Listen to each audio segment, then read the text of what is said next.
In the heart of West Africa, where the sun painted the deserts in molten gold and the Niger River carved veins of life through arid sands, rose a kingdom so rich, so powerful, that it once supplied nearly half of the world's gold. This was the Empire of Mali, a realm of scholars, merchants, warriors, and kings whose legacy still glitters in the fabric of history.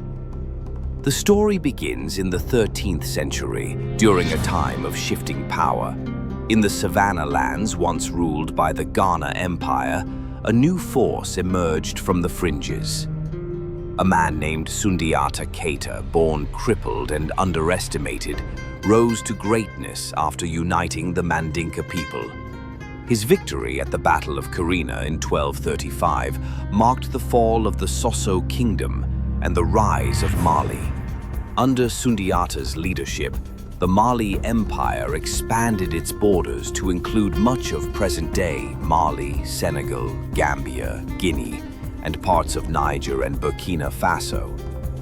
Sundiata established a system of governance rooted in traditional African customs and Islamic administration.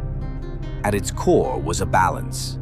Local leaders retained their authority while pledging loyalty to the Mansa, or emperor.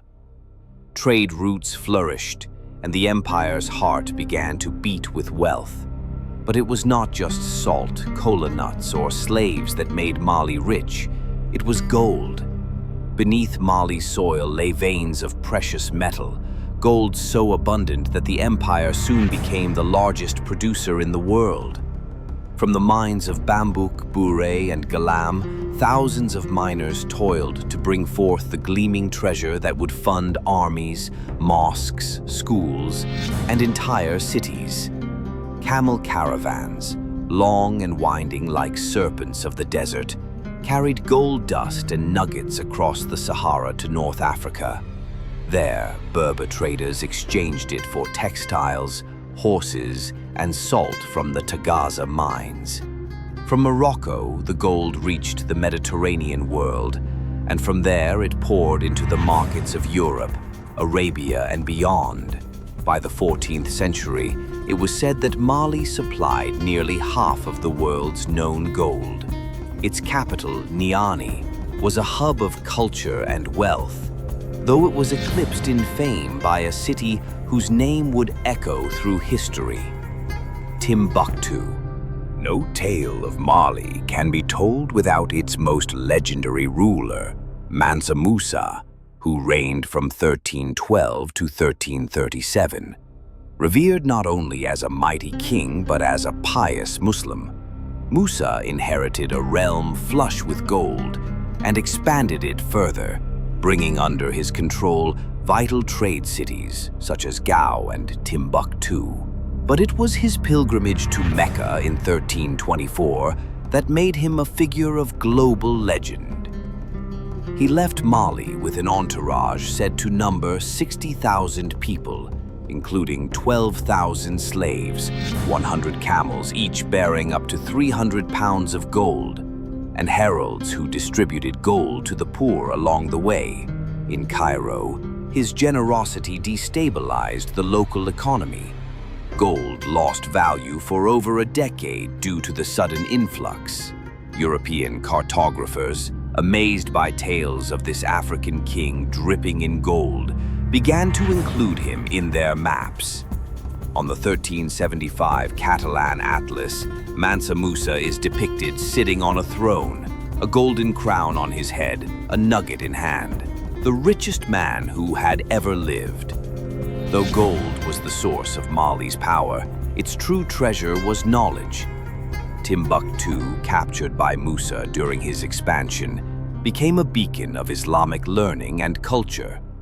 Musa brought back architects from Cairo and Andalusia to build grand mosques, including the famous Djinguereber Mosque, and established the Sankore University.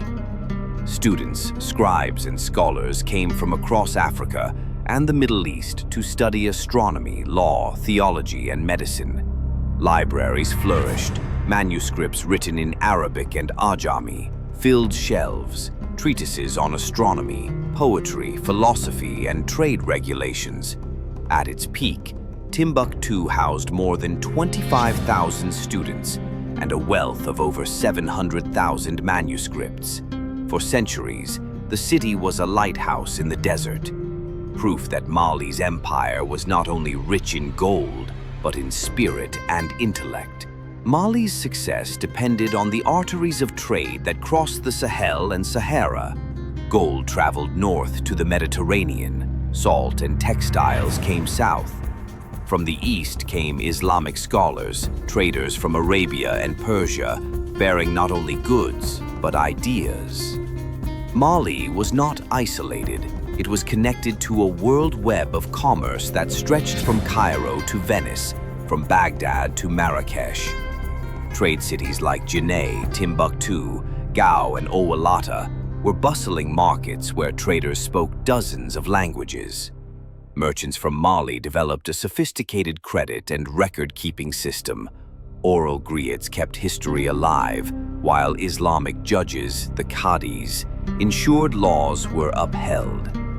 Even European powers, still grappling with medieval darkness, marveled at Mali. Yet, few dared reach it. The desert was too vast, its secrets too well kept.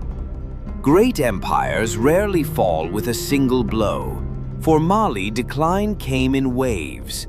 After Mansa Musa's death, his successors struggled to hold the vast empire together. Rebellions broke out, provincial leaders grew ambitious, and trade routes began to shift.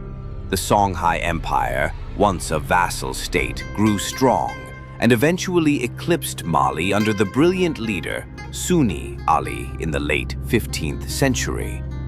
Meanwhile, Portuguese ships explored the Atlantic coasts, bypassing the old trans-Saharan trade routes. As sea trade grew, desert trade diminished. The flow of gold slowed. Timbuktu remained a center of learning, but its influence waned. By the early 1600s, Mali had become a shadow of its former self, fragmented, besieged, and forgotten by many. Though the empire crumbled, its echoes still resound. Modern Mali carries the name and spirit of that golden empire.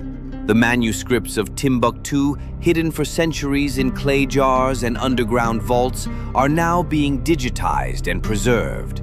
The mud mosques still stand tall in the Sahel, testaments to ingenuity and faith. And the story of Mansa Musa continues to awe economists and historians. He remains, adjusted for inflation, the wealthiest individual in recorded history. More importantly, Mali's legacy is found in its reminder that Africa was never a continent of darkness. It was a continent of light, of gold, scholarship, governance, and global connection.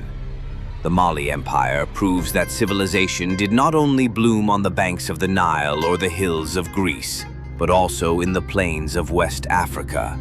Even today, artisanal gold miners in West Africa dig into ancient veins that once enriched the kings of Mali.